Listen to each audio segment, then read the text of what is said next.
আমি আমার বান্দার সারা যে রগের উপরে তার মাথা, এর থেকেও আমি আমার বান্দার বেশি নিকটে। সুবহানাল্লাহ পড়েন। আমি তোমার কাছে, আমার কাছে মাপ চাও, যত বড় গুনাহ হোক। ওয়াকালা রাব্বুকুম উদউনি আস্তাজিব লাকুম। তোমার প্রভু তোমাকে ডেকে বলেছে আমাকে ডাকো, আমি মাফ করে দেব। সুবহানাল্লাহ ওয়া বিহামদিহি। কত বড় কথা, আমাকে ডাকো, নিরাশ হয়েও না, হতাশ হয়েও না। আল্লাহর গজব বেশি না রহমত বেশি? আল্লাহর রহমত বেশি। হাদিসে কুদসির ভিতরে এসেছে, আল্লাহ পাক বলেছেন, কোন বান্দা যদি আমার দিকে এক বিগত অগ্রসর হয়, আমার রহমত তার দিকে এক হাত এগিয়ে যায়। কোন বান্দা যদি আমার দিকে হেঁটে আসে, আমার রহমত তার দিকে দৌড়ে যায়। বান্দা যখন আল্লাহর দরবারে দুহাত উঁচু করে চোখের পানি ফেলে দেয়, মুসলিম শরীফের হাদিসের ভিতরে এসেছে, গভীর রাত্রে, রাতের তৃতীয় অংশে আল্লাহ রাব্বুল আলামিন প্রথম আকাশে আসেন আর ডেকে বলেন, পৃথিবীতে আছো নাকি কেউ গুনাহ করে জীবন বরবাদ করে দিয়েছো, আমার কাছে মাপ চাও। ঋণগ্রস্ত আছো, অসুস্থ আছো, অপমানিত আছো, কে আছো মাজলুম, আমাকে ডাকো, আমার কাছে বলো, আমি ডাকে সাড়া দেব, জীবনের আশা পূরণ করে দেব। ওই সময় যেই সমস্ত লোকেরা কান্দে তাহাজ্জুদের নামাজ পড়ে, আল্লাহ জিজ্ঞেস করেন ফেরেশতারা, অমুক অমুক দেশ অমুক অমুক বান্দারা কান্দে কেন? ফেরেশতারা বলে, রব্বুল আলামিন তুমি তো ভালো করে জানো। আল্লাহ বলেন, জানি, তবুও তোমাদের মুখে শুনতে চাই।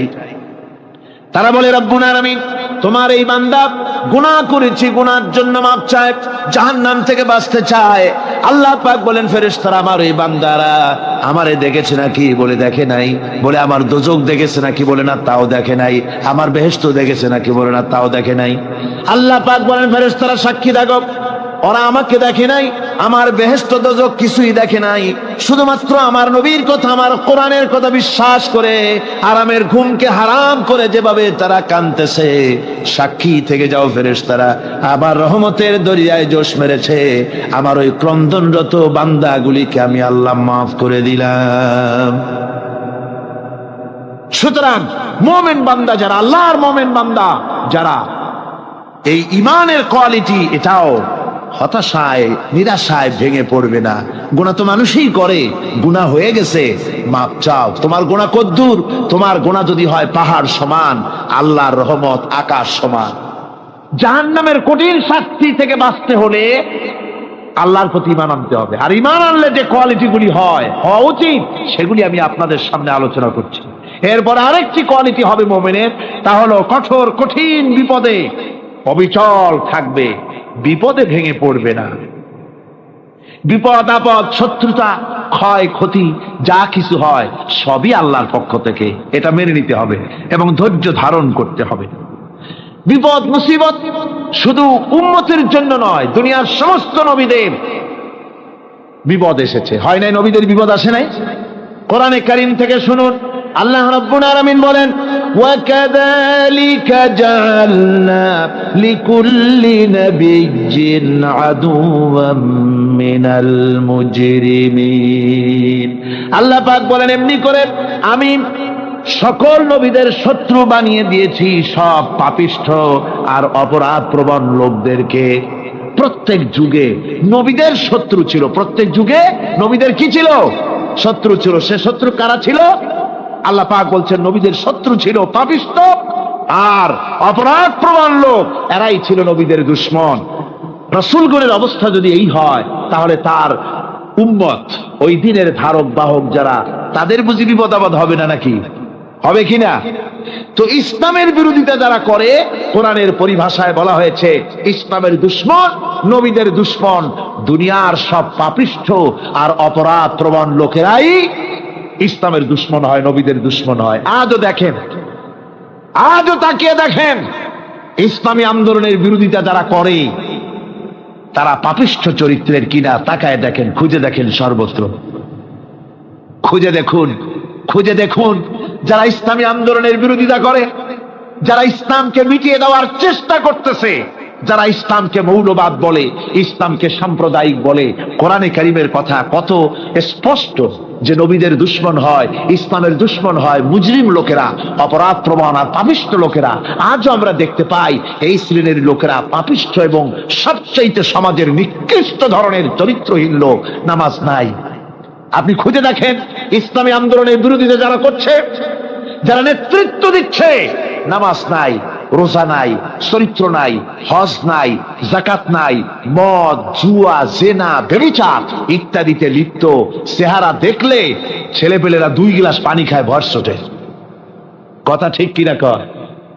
এই হলো অবস্থা। মারে কেন? মুমিনদেরকে, পয়গম্বরদেরকে, সাহাবীদেরকে এবং ঈমানদারদেরকে মারে কেন? তার কারণ হচ্ছে আল্লাহ রাব্বুল আলামিন বলেছেন, ওয়া মা নাকামু মিনহুম ইল্লা আইয়ুমিনু বিল্লাহিল আজিজিল হামিদ। কাফিররা ঈমানদার লোকদেরকে অন্য কোন অপরাধী নির্যাতন চালায় না, নির্যাতন চালায় শুধু এই কারণে যেহেতু মুমিন লোকেরা পরাক্রমশালী, আল্লাহ রাব্বুল আলামিনের দ্বীনকে কায়েম করতে চায়, তার উপরে ঈমান এনেছে, এই কারণেই তারা মারে। ঠিক কিনা কর? যুগে যুগে নবীদের উপরে, সাহাবীদের উপরে যে অত্যাচার হয়েছে, সেই অত্যাচার এই কারণেই হয়েছে, অন্য কোনো কারণে নয়। এই কঠিন বিপদে অবিচলতা এবং ধৈর্যের দৃষ্টান্ত নবীগণ পেশ করেছেন পৃথিবীর বুকে। আমরা দেখেছি ইব্রাহিম আলাইহিস সালামকে আগুনে ফালানো হয়েছে, আছে না কোরআন শরীফে? আমি কিন্তু গল্প করতেছি না, সব কোরআনের কথা। কিসের কথা? ইব্রাহিম আলাইহিস সালামকে আগুনে ফালানো হচ্ছে। অপরাধ কি? অপরাধ হচ্ছে হযরত ইব্রাহিম আলাইহিস সালাম দাওয়াত দিয়েছেন, লা ইলাহা ইল্লাল্লাহ। জোরে পড়েন, লা ইলাহা ইল্লাল্লাহ, লা ইলাহা লা ইলাহা ইল্লাল্লাহ মুহাম্মাদুর রাসূলুল্লাহ।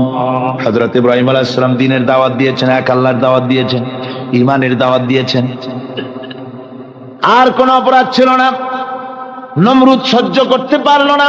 কোরআনে কারীমের মধ্যে সব কথাগুলি আল্লাহ পাক এই জন্য বিধৃত করেছেন, এই জন্য কোরআনে কারীমের মধ্যে সব কথা উঠায় দিয়েছেন, যাতে করে মুমিনেরা বিপদ আসলে পরে যেন ঘাবড়ে না যায়। ইব্রাহিম আলাইহিস সালামকে আগুনে ফালানো হচ্ছে। ফেরেশতা বলছে, ইব্রাহিম তোমারে আগুনে ফালায় দাও হতেছে, আমার কাছে সাহায্য চাও, আমার কাছে ক্ষমতা আছে, আগুনগুলো উঠাইয়া নমরুদের বংশ জ্বালায় দেব। হযরত ইব্রাহিম ফেরেশতার কাছে সাহায্য চাইছিলেন নাকি? তিনি বললেন, ফেরেশতা তোমার কাছে সাহায্য কেন চাইব? আমি তো এমন কোন অন্ধ আল্লাহর ইবাদত করি না যেই অন্ধ স্রষ্টা তার গোলামের দুঃখ দুর্দশা না দেখেন। আমি তোমার কাছে সাহায্য চাইব না। হযরত ইব্রাহিম আলাইহিস সালাম পাশ করলেন। কি বলেন, পাশ করছেন না? ঈমানের পরীক্ষায় পাশ। আগুনের মধ্যে হযরত ইব্রাহিমকে যখন ফেলানো হচ্ছে, রব্বুল আলামিন আগুনের প্রতি নোটিশ করে দিলেন, ইয়া নারু কুনি বারদাও ওয়া সালামান আলা ইব্রাহিম। আগুন আমার ইব্রাহিমের জন্য শান্তিদায়ক, ঠান্ডা হয়ে যা। এখন কি আর আগুনের বাপের ক্ষমতা আছে ইব্রাহিমের পোড়ানো? আর ক্ষমতা নাই। আমার বন্ধুগণ, ইব্রাহিম আগুনের ভিতরে আরামে বসা আছেন, আর ওদিকে নমরুদ বসে বসে দেখতেছে দূর থেকে। ইব্রাহিম তো জ্বলে না, গায়ের মধ্যে আগুন জ্বলে গেল। ডাক দিয়া কয়, আগুন তোর হলো কি? কেন জ্বালাইতে পারিস না আমার দুশ্মন রে? হলোটা কি তোর? তোর কি জ্বালানো শক্তি বন্ধ হয়ে গেল নাকি? আগুনের ভিতর থেকে জবাব এলো, নমরুদ রে, আমার ভিতরে জ্বালানো শক্তি আছে কি নাই যদি প্রমাণ করতে চাও, টেস্ট করতে চাও, তুই নিজে আয়, তোরে শুদ্ধ তামাম দুনিয়া জ্বালাই দিতে পারি, ইব্রাহিমের এক গাছা পশমও জ্বালাই দিতে পারি না। তার কারণ হচ্ছে আমি হচ্ছি মাখলুক, আল্লাহ হচ্ছেন খালিক। আল্লাহ আমাকে বলেছেন না জ্বালাতে, তুমি 1000 বার বললেও আমি ইব্রাহিমকে জ্বালাইতে পারবো না। কোরআনে কারিমে ঘটনা বলে মুমিনদেরকে সাহস দেওয়া হচ্ছে, মুমিনেরা দ্বীনের কাজ করতে গিয়ে বিপদ আবাজ আসবে, ঈমানের দাবি হলো বিপদ আসবে, আর বিপদ আসলে ঘাবড়ায় যেও না, মুসিবতে পড়ে চিন্তায় পেরেশানে হয়রান হয়ে যেও না। বিশ্বকবি আল্লামা ইকবাল কি সুন্দর করে বলেছেন, আজ ভি হোক জু ইব্রাহিম কা হিমা पैदा आग कर सकती है एक अंदाज गुलिस्तां पैदा। ইব্রাহিমের ঈমান যদি আজিও কোথাও হয় বিদ্যমান, করতে পারেন অগ্নিকুণ্ডে খুবসুরত এক গুলিস্তান। আজও যদি আগুনের ভিতরে কোন নমরুদ কোন ইব্রাহিমকে যদি ফেলে দেয়, আল্লাহ রাব্বুল আলামিন আজও আগুনকে ফুলের বাগান বানায়া দিবেন। সুবহানাল্লাহ। ভয় পাওয়ার কারণ নাই, চিন্তা করার কোনো কারণ নাই।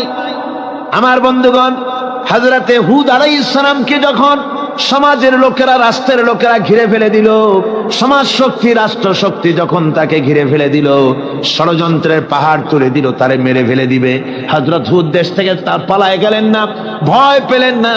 হযরতে হুদ আলাইহিস সালাম বললেন, কোরআনে কারীমে হযরত হুদের কথা কোট করা হলো, ফাকিদুনি জামিআন সুম্মা লা তুনজিরুন।